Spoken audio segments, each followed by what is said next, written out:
Mga paraan para makaiwas sa tinatawag na retroactive jealousy, alamin.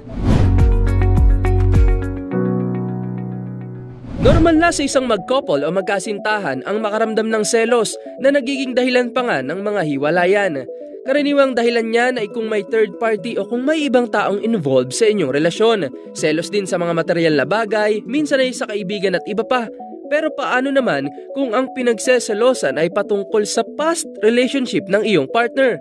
Nako, mahirap yan dahil ito raw ang tinatawag na retroactive jealousy o ang pagsiselo sa mga naging past relationship ng iyong partner. Ayon kay Emily Cook, isang family therapist, ilan sa mga senyales na ikaw ay nakararanas nito ay ang pagkakaroon ng insecurities o ang pagkukumpara mo ng iyong sarili sa mga nating naging nobyo o nobya ng iyong partner. Isa pa ay ang pagkakaroon ng matinding interes, palaging pangungulit at pagtatanong para lang malaman mo ang background ng exes ng iyong kasintahan. Kaya naman narito ang ilang mga payo ni Patrick Chitham, isang clinical psychologist, kung paano nga ba maiiwasan ang pagkakaroon ng retroactive jealousy. Una, dapat matutuhan at tanggapin ang ating mga sarili at isipin kung ang mga sasabihin at iisipin mo ba ay makatutulong o makabubuti ba ng inyong relasyon. Pangalawa, ugaliing ilagay rin natin ang ating mga posisyon sa iba.